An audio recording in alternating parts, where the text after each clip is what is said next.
This. I think we control the controllables. Fever General Manager Amber Cox said, you are start prepping for obviously the college season, for what's going on internationally, planning out our scouting. Now, it sounds like they are introducing a scouting department for overseas players. Now, from my understanding, they did not have an overseas scouting department. Now, both domestically and internationally, we are talking to all players, doing exit interviews, obviously focus on developmental plans to finding out what their needs are and how we can support them. So really, just focus on what we can control, and as things roll out, we'll be ready to go. The biggest thing planned. Hold on tight, because the latest news from the Indiana Fever front office is nothing short of explosive. We're not just talking tweaks. This is a full-blown roster shakeup that could turn the team from playoff hopefuls into absolute championship threats. Amber Cox, the Fever's general manager, just dropped their blueprint for the 2026 season. And honestly, some of what she revealed is jaw-dropping. We're looking at aggressive international scouting, potential superstar signings, and a bold strategy that could make or break the Caitlin Clark era. But before we get into the specifics, there's something you need to know. The clock is ticking. Halloween marks the CBA agreement deadline, meaning we're just about 2 weeks away from everything being up for grabs here. The shocking part right now, the Fever officially have only 3 players locked in: Caitlin Clark, Aaliyah, Boston, and Darius Dantes. That's it, everyone else uncertain. So when Amber Cox outlined the team's 2026 vision, every Fever fan was glued to, every word holding their breath for what could be the most pivotal moves in the franchise's history. The biggest storyline going into this offseason is going to be Caitlin Clark, Indiana Fever 2026 team. How is they going to build this team to be a super team? I told y'all, I'm sick of playing. We need to damn near solidify us a championship. We need to be up there with the likes of the Las Vegas Aces, the New York Liberty. We need superstars on this team. I'm tired of mediocre role players. We need to build around our 4 core pieces we already got and surround. Control the controllables hats, Amber Cox is guiding mantra right now, and honestly, it might be the smartest move considering the absolute whirlwind the WNBA is in. But let's dive into what she actually revealed, because this is where things start to get truly fascinating. Or the first time in franchise history, the Indiana Fever are rolling out a full-scale international scouting operation. If you're thinking, wait, they didn't have that before, you're not alone. I had the exact same reaction. This is a team that struggled to properly surround generational talent, and until now, they didn't even have scouts combing the globe for overseas stars hats, like trying to run a marathon with one leg tied eras. Where it gets really intriguing, the Fever aren't just hunting for any international talent. They're laser-focused on Olympians, championship-ested veterans, and players who arrive with their own fan base in tow. These aren't just athletes, they're game changers. The kind of players who come with metaphorical Louis Vuitton suitcases packed with experience, itless, and a winning mindset. These superstar players, this is the make or break year for the WNBA as a whole, but especially the make or break year for Caitlin Clark fandom. See, Caitlin Clark fandom was at an all-time high at 23 and 24. Certain things happens in the league that kind of derailed the Caitlin Clark hype. Well, basically derailed the Caitlin Clark effect. Hence, the WNBA pretty much letting players that saw her in year 1, that derailed it. In year 2, Stephanie White kind of taking her off the ball kind of derailed it. But more importantly, the damn WNBA referees hella derailed it.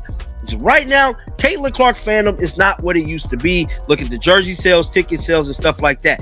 And you know what? That intensity is exactly what Fever fans are feeling right now. Mediocrity? Over. Good enough? Gone. The Caitlin Clark era deserves more than just playoff appearances.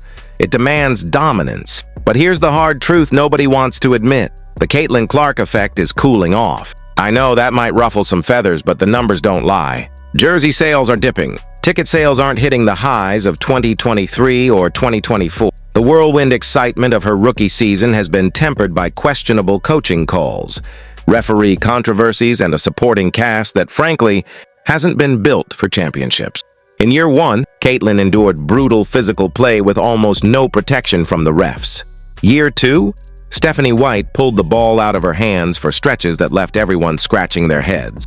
Now, as we head into what could be the defining season of the Caitlin Clark era, the pressure is on.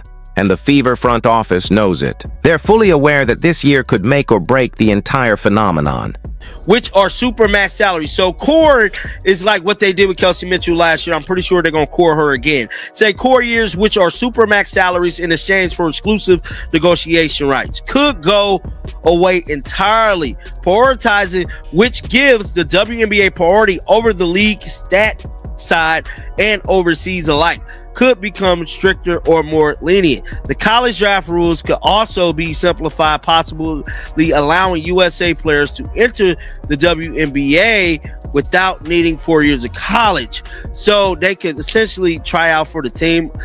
I never knew that. See, y'all, I'm new to this. So I didn't know that you need 4 years of college to even play in the W, which is crazy. And that's the tough reality. The Fever have to move fast, and they have to move smart. But let's address the elephant in the room, the expansion draft. In 2026, not one, but two new WNBA teams are entering the league: the Portland Fire and the Toronto Tempo. Think back to the Golden State Valkyries expansion draft. The Fever lost Tempak Bentley, who went on to thrive in Golden State. That misstep still stings. They failed to protect the right players, and the consequences were brutal.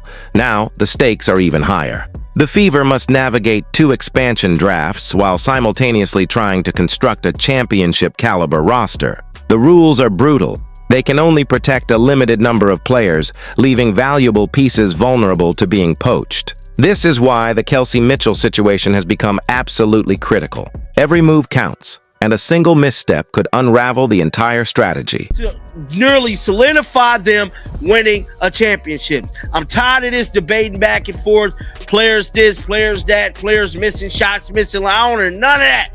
I want Olympians, superstar players, and more importantly, experience. Now, we seen last year, they brought experienced players in like DeWanna Bonner, Natasha Howard. Natasha Howard showed up at times. DeWanna Bonner was just completely out of the fight. Nigga got so bad, Stephanie White had to bench her, essentially why she quit the team. Now, with that being said, we need to get some overseas. Did you catch that? The core designation might be disappearing altogether. For those unfamiliar, that's the tool the Fever used on Kelsey Mitchell last year, a sort of franchise tag that locks a player in at a supermax salary. If it's gone, Mitchell could hit unrestricted free agency with zero strings attached. She could walk to New York, Las Vegas, or anywhere offering a better shot at a championship. And honestly, can you blame her? She's been loyal to Indiana through some rough seasons and absolutely deserves the right to chart her own path. But here's the intriguing part. Both Mitchell and Lexi Hall have signaled that they want to stay in Indiana. Yes, despite the chaos, the uncertainty, and the looming expansion drafts, they still believe in what's being built around Caitlin Clark. That's the kind of loyalty and faith that forms the backbone of championship teams. The Fever just need to act decisively and now to turn that belief into a winning reality. Players. Now, we seen Emma Messerschmidt come and she had high hopes, but fortunately she didn't do too good with the New York Liberty, but I feel like they just had her in a totally different role. If she was playing her normal role, she would have balled out with them, but that's neither here or there. But I'm telling you right now, we need to open up the recruiting for overseas players as well. But just like I stated, man, some news has come out from the Indy Star. This is exactly the mindset the Fever have to embrace. No more moral victories. No more excuses. They're building something special, and platitudes won't cut it. It's time to win, period. And the blueprint? It's staring them in the face. Look at Las Vegas. They surrounded Aja Wilson with veterans like Candace Parker and Chelsea Gray. Look at New York. They built a super team with Brianna Stewart, Sabrina Ionescu, and Jonquel Jones. These teams didn't gamble on potential. They went all in on winning right now. The Fever already have the centerpiece in Caitlin Clark.